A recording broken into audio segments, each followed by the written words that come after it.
మీ మోకాల నొప్పులకు ఎటువంటి సర్జరీ లేకుండా ఎపియాన్ పెయిన్ క్లినిక్ అందిస్తున్న అత్యాధునిక చికిత్స.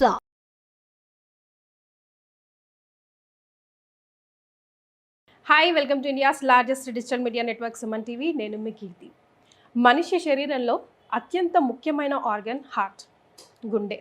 అది కొట్టుకోవడం ఒక్కసారి ఆగిపోయిందా అంతే, మనిషి జీవితమే ఆగిపోతుంది. ముఖ్యంగా కోవిడ్ తర్వాత హార్ట్కి సంబంధించిన ప్రాబ్లమ్స్, హార్ట్ అటాక్స్ కానీ కార్డియాక్ అరెస్ట్లు కానీ చాలా ఎక్కువైపోయాయి. ఎందుకలా జరుగుతుంది? హార్ట్ని పదిలంగా ఉంచుకోవాలంటే ఏం చేయాలి? ఇలాంటివన్నీ మనం ఈ వీడియోలో డిస్కస్ చేయబోతున్నాం. సో ఈరోజు ఈ వీడియో చూస్తున్న వాళ్ళు చాలా లక్కీ అండి, ఎందుకంటే నాతో పాటు ఉన్నారు ఈరోజు ఆనర్స్ హార్ట్ ఇన్స్టిట్యూట్ నుంచి డాక్టర్ కిరణ్ కుమార్ లక్కిరెడ్డి గారు. సార్ 10,000కు పైగా హార్ట్ పేషెంట్స్ని ట్రీట్ చేసి సక్సెస్ఫుల్గా వాళ్ళ హ్యాపీ లైఫ్ని లీడ్ చేసుకునేలా చేశారు అండ్ 10 years ఆఫ్ ఎక్స్పీరియన్స్ ఉంది. సో ఈ వీడియో ద్వారా అసలు హార్ట్ ప్రాబ్లమ్స్ ఎందుకు వస్తున్నాయి, రాకుండా ఏం చేయాలి అన్న విషయాలన్నీ కిరణ్ కుమార్ గారిని అడిగి తెలుసు. నమస్తే సార్. నమస్తే అండి. Sir, as I just said, మనిషి హ్యూమన్ బాడీ అయితే ఆఫ్టర్ కోవిడ్ బిఫోర్ కోవిడ్ అని మాట్లాడుకోవాల్సిన పరిస్థితి అయితే వచ్చింది. హౌ అబౌట్ హార్ట్ పరిస్థితి కూడా అంతే అంటారా? యా, బట్ హార్ట్కి ప్రీ కోవిడ్ పోస్ట్ కోవిడ్ అనేది మైల్డ్ బిట్ ఓన్లీ, కొంచెం మాత్రమే తేడా ఉంది. బట్ దానికంటే మనం గ్రాస్గా చూస్తే గుండె జబ్బుల యొక్క మరణాలు అనేది నెంబర్ 1 ప్రపంచంలో కల్లా ఎక్కువ మరణాలు అనేది గుండె జబ్బుల వల్లనే జరుగుతున్నాయి. ఇది ఫస్ట్ ప్లేస్. ఏ కంట్రీ ఎక్కువగా ఎఫెక్ట్ అవుతుంది? It's not like country, in every country it's like globally. If you take each country, if you take globally, ప్రతి కంట్రీలో కూడా ప్రపంచం మొత్తం కూడా ఎక్కువ మరణాలు సంభవించేది గుండె జబ్బుల వల్లనే సంభవిస్తున్నాయి. ఇది ప్రీ కోవిడ్ అలానే ఉంది, పోస్ట్ కోవిడ్ కూడా అలానే ఉంది.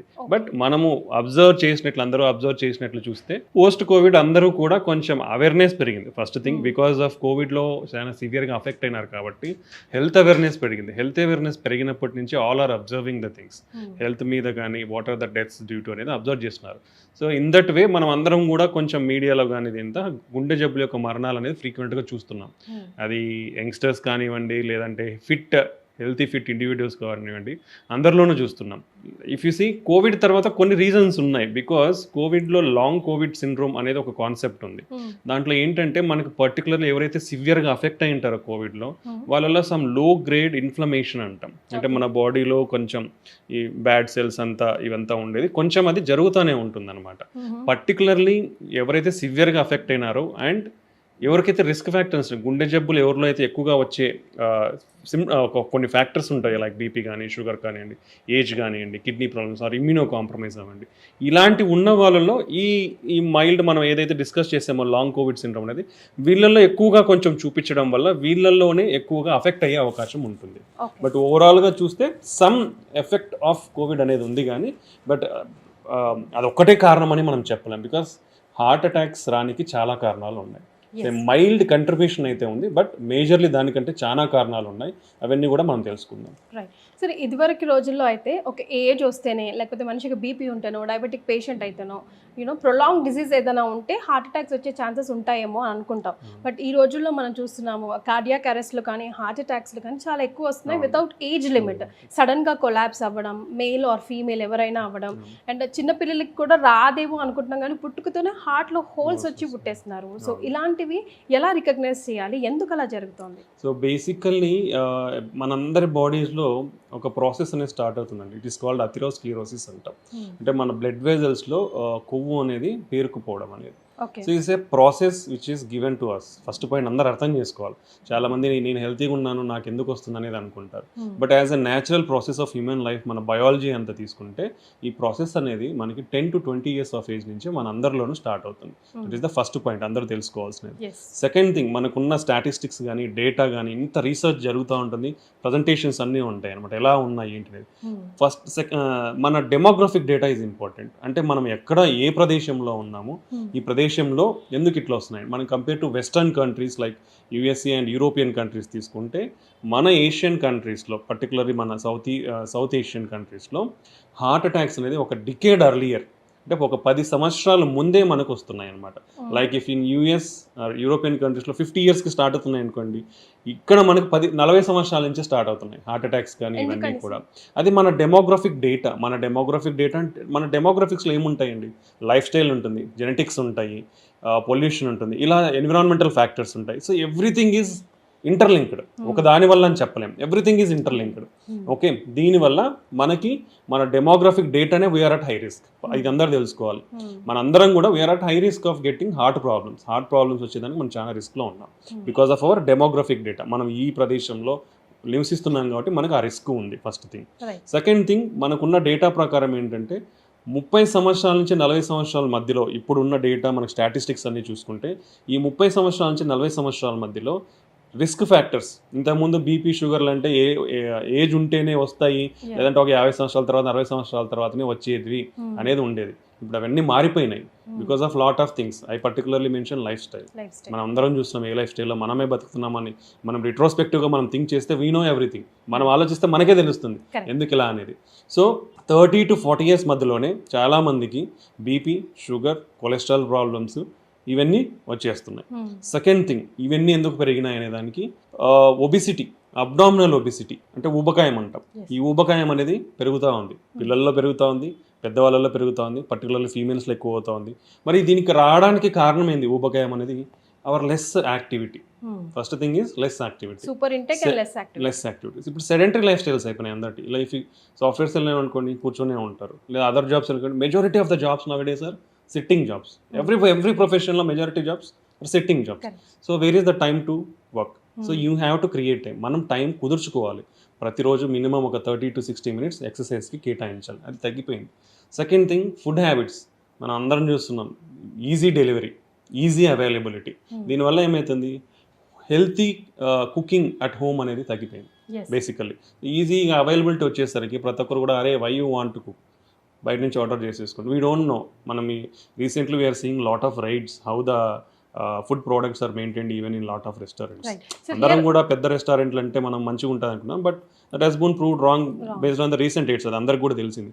సో అన్హెల్తీ ఫుడ్ హ్యాబిట్స్ ఎక్కువైపోయింది. సో దీనివల్ల ఒబెసిటీ అనేది పెరిగిపోయి ఎక్కువ మరణాలకి సంభవిస్తూ ఉన్నాయి. రైట్ సార్, హియర్ బికాస్ రీసెంట్గా ఐ హ్యావ్ విజిటెడ్ యూఎస్ఏ. మీరు ఫస్ట్ ప్రయారిటీ కంపేర్ చేశారు యూఎస్తో. ఇక్కడే మనకి ఎక్కువగా 10 years ముందే హార్ట్ అటాక్స్ వస్తూ ఉంటాయని. కానీ what according to you is like life style modifications కానీ లేకపోతే ఒక జంక్ ఫుడ్ కానీ ఏం చెప్తారు sir? Because during covid time మనం చూసాం, మిగతా వెస్టర్న్ కంట్రీస్ అన్ని ఇండియా వైపు తొంగి చూసాయి because of the food they take, preservatives they take, all blah blah blah అని చూసాం కదా. మరి ఎక్కువగా ఫ్రోజన్ ఫుడ్డే కదా సార్ తింటారు, ఎక్కువగా బర్గర్స్, శాండ్విచెస్ మీద మైదా ఫుడ్, ఆల్ పర్పస్ ఫ్లోరీస్ వాళ్ళ డైలీ స్టేపుల్ ఫుడ్ కదా. That's what I'm telling you. Demographic is important. Which area you are, how are your genetics? Oh, that is matter particularly. And then secondary things మనం అందరం అనుకుంటాం, because lot of people we don't know, we think they only eat burgers, pizzas, but they also cook and eat. మన అందరికి తెలియదు కదా. If I know some people who is living in USA, I know how they are eating. So not everybody's food habits are bad. వాళ్ళలో కూడా good habits ఉంటాయి. But now what is cause of increasing deaths in India?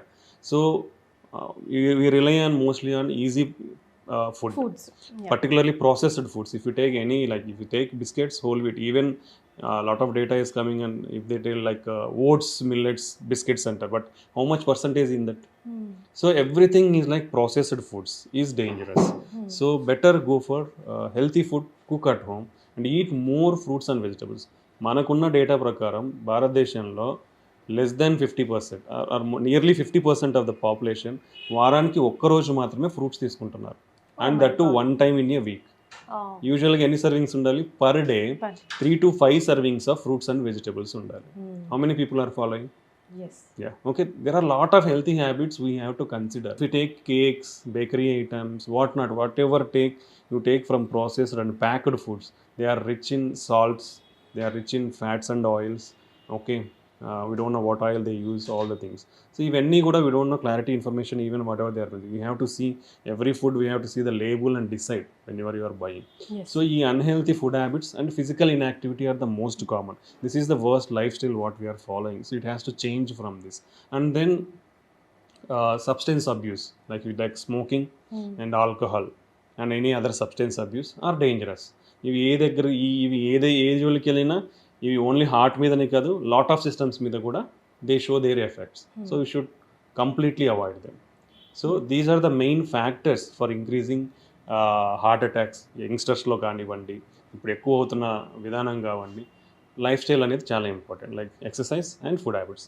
Second thing, నేను already చెప్పాను, 30 to 40 years నుంచి కూడా risk factors అన్నీ కూడా more number of పీపుల్లో వస్తున్నాయి, like diabetes, hyper tension, cholesterol abnormalities. And next most thing is obesity. ఫ్యూచర్లో ఇప్పుడు అందరికీ బీపీ, షుగర్ అనేది ట్యాబ్లెట్స్ వాడి కంట్రోల్ చేసుకుంటున్నారు, బట్ ఒబిసిటీ అనేది పెరుగుతూ ఉంది. సో ఫ్యూచర్లో వచ్చే హార్ట్ అటాక్స్ అన్నీ కూడా మెయిన్ ఒబిసిటీ రిలేటెడ్. ఒబిసిటీ ఎందుకంటే ఈ అబ్డామినల్ ఒబిసిటీ వస్తే దాంట్లో ఈ simultaneously you are going to get pre diabetes or diabetes, and blood pressure పెరిగే ఛాన్స్ ఉంది, కొలెస్ట్రాల్స్, అబ్నార్మల్ కొలెస్ట్రాల్, ఎల్డిఎల్ పెరిగే ఛాన్స్ ఉంది, హెచ్డిఎల్ తగ్గే ఛాన్స్ ఉంది. సో ఈ అన్ని ఫ్యాక్టర్స్తో ఇన్సులిన్ రెసిస్టెన్స్ పెరుగుతుంది. So then you are at risk of heart attacks. So these are the main factors, particular ఇవే మెయిన్ ఫ్యాక్టర్. ఈ మినిమం ఒక 4-5 ఫ్యాక్టర్స్ మీద కాన్సన్ట్రేట్ చేయగలిగితే యూ కెన్ అట్లీస్ట్ రెడ్యూస్, మనం కంప్లీట్గా ప్రివెంట్ చేయొచ్చు అని చెప్పలేను కానీ, బట్ రెడ్యూస్ ఇన్సిడెంట్స్ని మనం తగ్గించుకోవచ్చు అనమాట. Yes sir, I want you to elaborate, like drinking habits లేదంటే స్మోకింగ్ హ్యాబిట్స్ ఉన్న వాళ్ళకి ఎందుకు, ఎలా హార్ట్ అటాక్స్కి ఎఫెక్ట్ అవుతుంది, వాళ్ళ ప్రయారిటీ ఎందుకు అవుతారు హార్ట్ అటాక్స్ రావడానికి? అంటే if you take smoking, any form of smoking, like second hand smoke అంటాం, అంటే నేను తాగుతుంటే పక్కన ఉన్న వాళ్ళు కూడా ఎఫెక్ట్ అయిపోతారు. It contains lot of chemicals, nicotine, tar and lot of metals, heavy metals, lead, ఇట్లాంటివన్నీ ఉంటాయి. So lot of harmful products are there in that, apart from nicotine and tar. So ఈ products అన్ని కూడా if you inhale, it starts inflammation in your body and they change lot of, అంటే మన basic mechanisms కొన్ని ఉంటాయి. Inflammation అంటే ఒకటి ఏదన్నా ఫారిన్ బాడీ ఆబ్జెక్ట్ వస్తే మన సెల్స్ రియాక్ట్ అవ్వడం అనమాట. ఇది కంటిన్యూస్ ప్రాసెస్ ఉందంటే that inflammatory activity is more and it damages the native parts also. Then endothelium అని అంటే మన బ్లడ్ వెజల్ మీద ఒక చిన్న పొర ఉంటుంది, ఎండోథీలియం అనేది. It is very reactive to lot of things, chemicals, బాడీలో ఉండే చాలా కెమికల్స్కి రియాక్టివ్. సో వాసోస్పాజమ్ అవ్వచ్చు, నార్మల్గా ఉంటే సడన్గా ఇట్లా స్పాజమ్ ముడుచుకుపోవచ్చు. సమ్ టైమ్స్ మన ఎండోథీలియం అంతా డ్యామేజ్ అవ్వచ్చు. డ్యామేజ్ అయిపోయి ఎట్లయితే ఫ్యాట్ అక్యుములేషన్ అవుతుందో సడన్గా నీకు ఇది రప్చర్ అయిపోయి బ్లడ్ క్లాట్ అవ్వచ్చు. మన బాడీలో ఉండే కోయాగులేషన్ సిస్టమ్, అంటే మన బాడీలో ఏంటి, బ్లడ్ క్లాట్ కాకుండా ఫ్లో అవ్వాలి. So that's some mechanisms are there in our body. ఆ మెకానిజమ్స్ అన్ని ఎఫెక్ట్ అయిపోతాయి. ఎఫెక్ట్ అయినప్పుడు you will get more propensity for thrombosis. చిన్న ఏదన్నా మైల్డ్ క్రాక్ అట్లా ఇది ఏది జరిగినా ఇమీడియట్గా బ్లడ్ క్లాట్ అయిపోవడం, ఇలాంటి రిస్క్ అన్ని పెరిగిపోతాయి స్మోకింగ్లో. And it was also causes. So ఇవన్నీ బ్లడ్ వెజల్స్ డ్యామేజ్ అయినప్పుడు, బ్లడ్ వెజల్స్ అనేది ప్రతి ఆర్గాన్కి సప్లై చేస్తాయి. సో వెన్ ఈ బ్లడ్ వెజల్స్ డ్యామేజ్ అయినాయి అనుకోండి, every organ can be affected, like brain strokes వస్తాయి, హార్ట్ స్ట్రోక్స్ వస్తాయి, అన్నీ వస్తాయి. And simultaneously smoking will cause lot of cancers, oral cancers, esophageal cancer, colon cancers, lung cancers. Every part of the body is going to affect due to smoking. ఇనిషియల్గా ఎవరికి కూడా ఇవన్నీ effects తెలియకపోవచ్చు, because of some time మన body అనేది some time ఇస్తుంది react కావడానికి. But after a certain point, what ever you do, even if you stop smoking, you can't reverse it. Okay, one most important thing is, మీరు ఇప్పుడు smoking మానేసిన మీకు heart attack risk తగ్గడానికి 10 సంవత్సరాలు పడుతుంది. So even if you stop smoking now, మీరు 10 years further 10 years వరకు కూడా you are at high risk of getting heart attacks. So immediately stop smoking. That prolonged effects ఉంటాయి ఇవన్నీ. ఇప్పుడు మనం అయితే కోవిడ్ అయిపోయింది కదా, ఎఫెక్ట్స్ ఎట్లయితే మినిమల్ ఎఫెక్ట్ చూపిస్తుందో, సేమ్ వే ఇఫ్ ఈ smoking is having long term effects. So మీ ఎఫెక్ట్స్ అన్ని తగ్గడానికి 10 years పడుతుంది. నాన్ స్మోకర్స్ లెవెల్ రిస్క్ రానికి 10 సంవత్సరాలు పడుతుంది. So smoking is that much dangerous. తాగేటప్పుడు ఎవరికి కూడా మనకు తెలియదు, బట్ వన్స్ యూ ఎక్స్పీరియన్స్, ఒక డిసీజ్ ఎక్స్పీరియన్స్ అయినప్పుడే we know all the problems. So and lot of lung problems, COPD, ఆయాసం, ఉబ్బసం వస్తుంది స్మోకింగ్లో. సో ఇట్లా every part of the body will get affected due to smoking. మీరు ఒక్కరే కాదు, స్మోకింగ్ మీకే ఏదో ప్రాబ్లం వస్తుంది కాదు, మీ చుట్టూ ఉండే మనుషులు, పర్టికులర్లీ మీ ఫ్యామిలీలో పిల్లలు ఉంటారు, పిల్లల్లో కూడా యాజ్ అ పేరెంట్స్ స్మోక్ చేస్తున్నారంటే పిల్లలు ఉన్నప్పుడు they are more prone to get respiratory infections and respiratory disorders. So you should be more careful. So their growth will be affected. So these are అట్లాంటి side effects చాలా ఉన్నాయి smoking వల్ల. So అందరూ ఇప్పుడు smoking either first hand smoking or second hand smoke అంటారు. Then smokeless tobacco అంటాం, chewing is also dangerous. Same effects. నువ్వు ఏదైతే స్మోక్ చేస్తావో chewing tobacco, like gutka, khaini, paan, తంబాకు, ఏవేవో ఉన్నాయి, చాలా నేమ్స్ ఉన్నాయి దీనికి. సో ఇవన్నీ కూడా సేమ్ సైడ్ ఎఫెక్ట్స్ ఉంటాయి. స్మోకింగ్ ఎంతకైతే సైడ్ ఎఫెక్ట్స్ ఉన్నాయో, and they are particularly chewing లోకల్గా ఉంటుంది కాబట్టి ఆ కెమికల్స్ అని they are more prone for oral cancers and mouth cancers and throat cancers. So apart from heart attack risk and this thing, even hookahs are also dangerous. Routine cigarette smoke కంటే కూడా ఎక్కువ nicotine content అనేది ఉంది. So even hookahs are dangerous, even electronic cigarettes are dangerous. Every study what ever is shown, ఇవన్నీ కూడా smokeless అని చెప్తారు కానీ, but the studies and investigations I found that దీంట్లో కూడా huge amounts of nicotine and harmful chemicals ఉన్నాయి. So every product is dangerous only. ఇది safe అనేది అయితే లేదు. So always keep away from smoking. Simultaneously alcohol what ever amount is taking it is harmful. This is the new study and new evidence what ever మనకు ఉన్న కొత్త evidence ప్రకారం, కొత్త data ప్రకారం ప్రీవియస్లీ అయితే స్మాల్ దగ్గర 30 ml of alcohol per day in female and 2 per in male అనేది ఉండేది. But now it's not there. It was removed from the guidelines or the data. Any amount of alcohol is damage to your body organs. So this is remember. So ఆల్కహాల్స్లో కూడా particularly binge alcohol drinking చేస్తారు. That is more dangerous. Suddenly you are more prone to get heart rate abnormalities ఎక్కువ అయ్యే chance ఉంటుంది. So heart rate సడన్గా పెరిగిపోతాయి.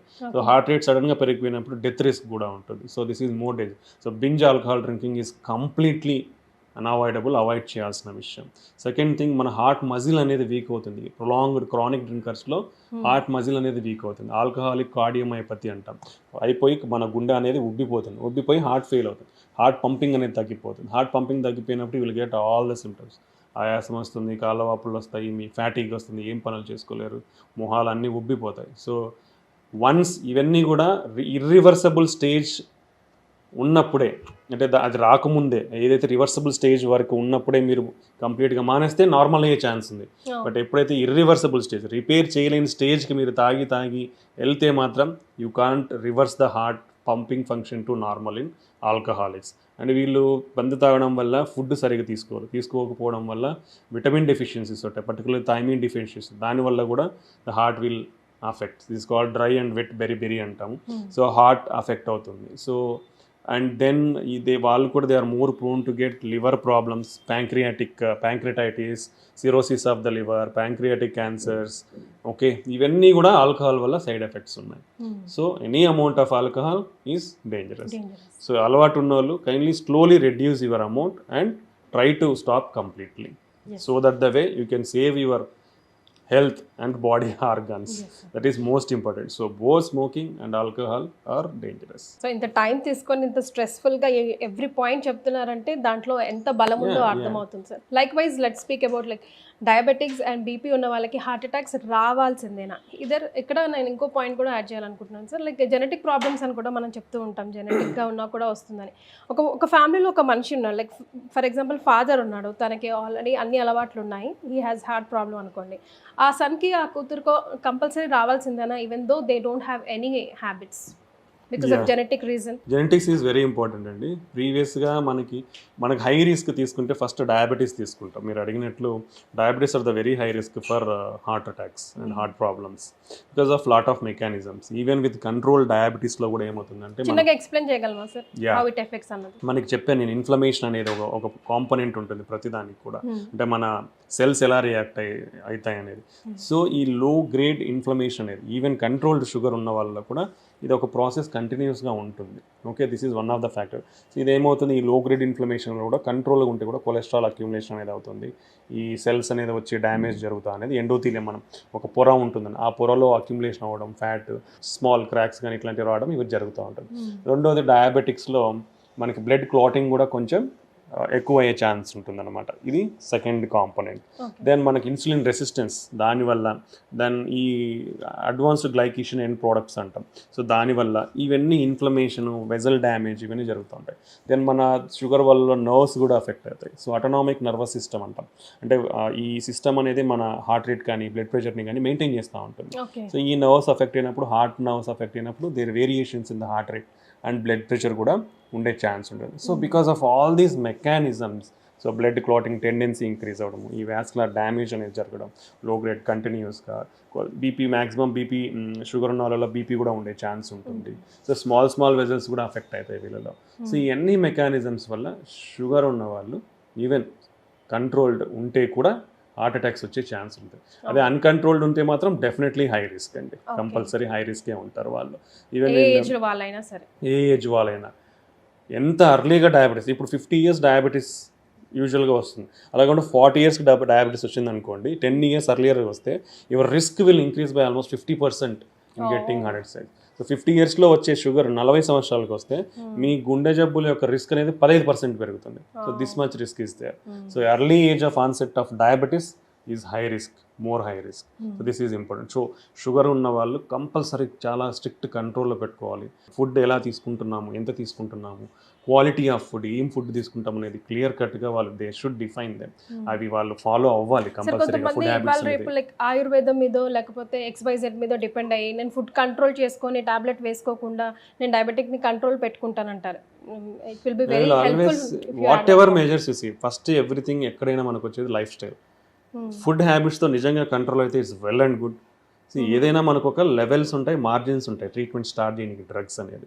So HbA1c is one of the important. Every 3 months it represents last 3 months sugar control అనేది మీకు ఎలా ఉందనేది HbA1c అనేది మనకి డిఫైన్ చేస్తుంది అనమాట.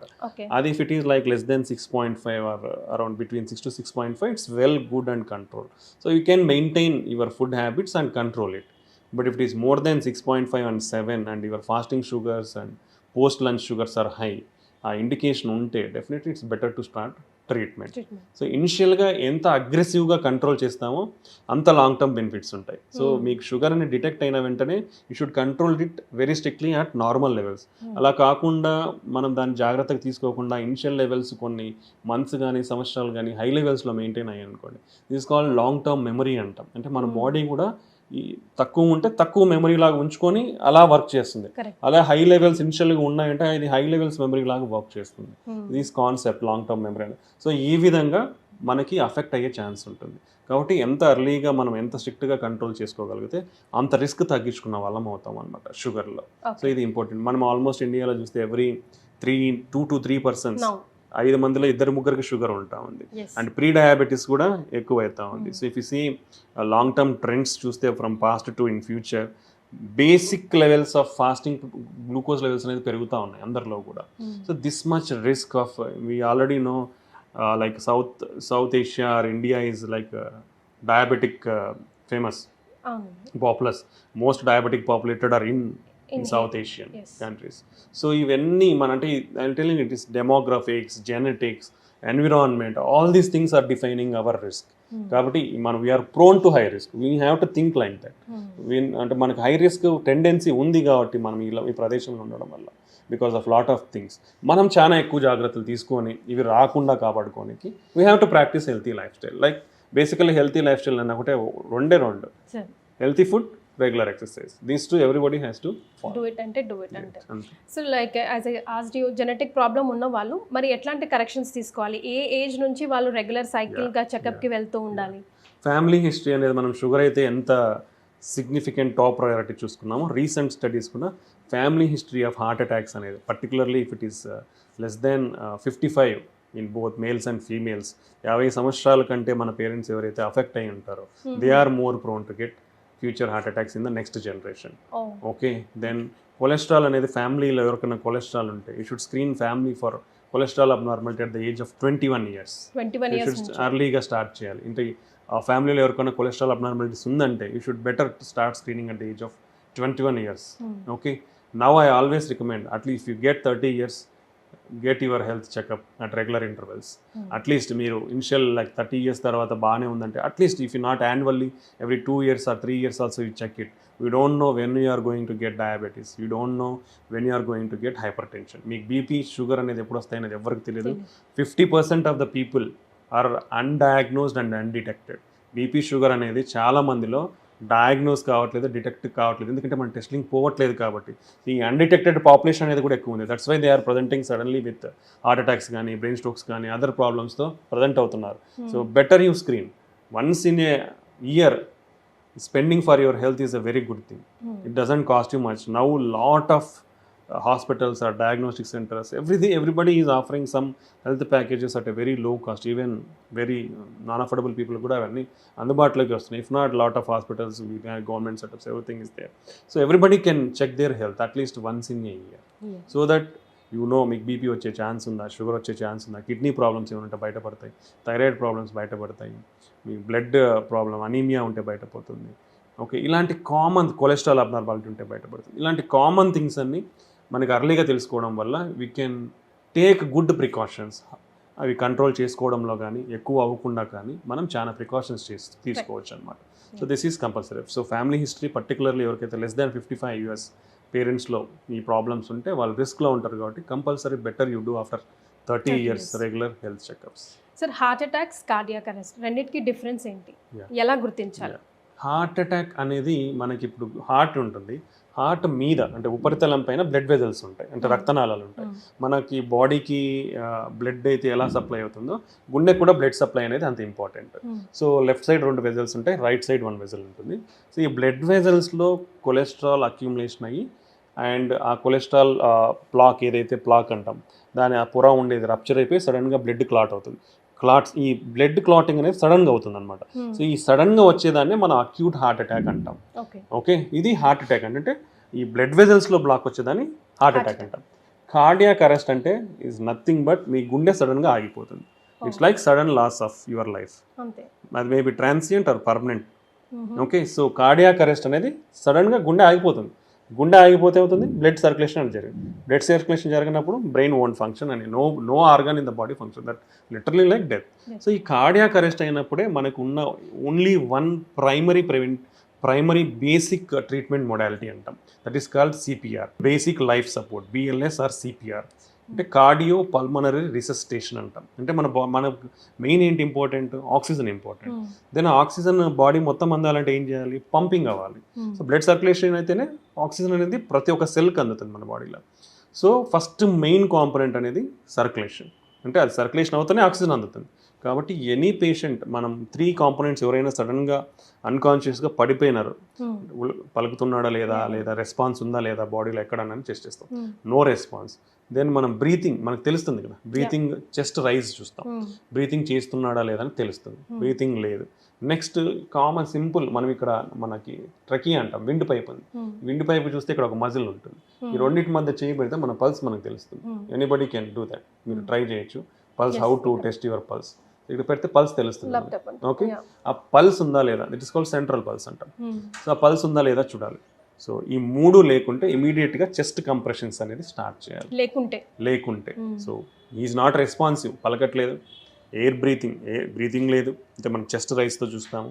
దెన్ పల్స్ చూస్తాం, పల్స్ లేదు. ఈ 3 లేదంటే లంగ్ ఫంక్షన్ లేదు, హార్ట్ ఫంక్షన్ లేదు. సో ఈ 2 లేనప్పుడు బ్రెయిన్ ఫంక్షన్ అవ్వదు. So he won't be responsive. ఈ 3 లేనవి కాబట్టి immediately you have to start chest compressions. నిమిషానికి 100 చెస్ట్ కంప్రెషన్స్ చేయాలి. Okay, that much 100. So this is basic life support. ఇదంతా చేయడానికి ఎంత టైం ఇస్తారు సార్? హార్డ్లీ షుడ్ ఈ 3 ఎవాల్యుయేట్ చేయడానికి 10 secondsలో నువ్వు ఐడెంటిఫై చేయాలి. 10 secondsలో ఇవన్నీ మీరు చూసి లేకుంటే ఇమీడియట్గా సిపిఆర్ చేయాలి. That much immediate response is needed. ఇది ప్రతి ఒక్కరూ ట్రైన్ అవ్వగలరు. బేసిక్ లైఫ్ సపోర్ట్ అనేది every human being on the earth, every adult person at least they should be trained in this. మనకి లాట్ ఆఫ్ వీడియోస్ ఉంటాయి and lot of people are giving training programmes also. You can get even BLS certification from standard academies. ఇవన్నీ programmes ఉన్నాయి. So everybody is better to be train so that you can save at least 1 life in your lifetime on 1 day. Very true. So this is very important aspects. Manam lot of, if you see, public education is more important to save lives. So in this into itlant scenarios lo, so it's better. You can see videos on YouTube lo chusna, a lot of doctors have been kept videos or animation videos, everything మనకు available ఉంటుంది. At least gain some knowledge. మీరు ఎప్పుడన్నా ఇట్లాంటి scenario experience అయితే ఈ 3 components check చేయండి, CPR అనేది start చేయండి, ఇమీడియట్గా activate the like 108 is our emergency system, immediately call. And ఈ సిపిఆర్ అనేది కూడా సింగిల్ పర్సన్ కంటిన్యూస్గా చేయలేరు. Hardly you can do only for 5 minutes because it requires that much energy. So you can better you regroup people, మీకు దగ్గరలో ఎవరన్నా you can take help and continue that. Interruptions ఉండకూడదు. If you do without interruptions, మీరు ఒక 1 minute 2 minutes interrupts వచ్చినా effective కాదు. Without interruptions అనేది చేయాల్సి ఉంటుంది. సిపిఆర్ అనేది అంత ఎఫెక్టివ్గా చేయగలిగితేనే you can bring back life. So everybody is better to be trained in this. So ఇది హార్ట్ అటాక్కి కార్డియాక్ అరెస్ట్కి ఉన్న డిఫరెన్స్. సో అక్కడ పర్సన్ రెస్పాండ్ అవుతే okay, what if it is not responding for CPR also? You need to activate the emergency system. Till that emergency system comes, you better continue that. In case for supportive airway అంటాం, breathing, మనము mouth to mouth breathing is only the thing you can do it. అది చేయరు కాబట్టి యూజువల్గా you can keep some kerchief కానీ అట్లా అడ్డం పెట్టి వీలైతే మనం ఎయిర్ కూడా ఇవ్వచ్చు అనమాట. సో ఈ 2 చేయొచ్చు అనమాట. ఓకే, సో ఈ టైంలో సుమన్ టీవీ చూస్తున్న వాళ్ళందరూ నా దృష్టిలో రియలీ లక్కీ ఫెలోస్ అండి. ఎందుకంటే ఎంత ఇంపార్టెంట్ ఇన్ఫర్మేషన్ సార్ ఇచ్చారు. అందరూ ఈ వీడియోని సేవ్ చేసుకోవాల్సిందే. బికాజ్ అండ్ అందరూ ఆరోగ్యంగా ఉండాలి అని అంటే ఫస్ట్ ఫిట్ అన్నది ఇప్పుడు డెఫినేషన్ 6 ప్యాక్స్ 8 ప్యాక్స్ అస్సలు కాదండి. సార్ ఎన్నో విషయాలు చెప్పారు. ఆ విషయాలన్నీ పరిగణలోకి తీసుకుంటేనే ఒక మనిషి ఫిట్ అని. మరి ఆ ఎన్నో విషయాల్లో మనం ఎన్ని విషయాలన్నీ పాటిస్తున్నాం, మనం ఎంత ఫిట్గా ఉన్నాము, డెఫినెట్గా మనకు మనం తొంగి చూసుకోవాల్సిందే. లైఫ్ని హ్యాపీగా ఉంచుకోవాల్సిందే. ఎందుకంటే ఎప్పుడన్నా prevention is better than cure కదా. అలాగే ఉంటారని మనస్ఫూర్తిగా కోరుకుంటుంది మీ కీర్తి.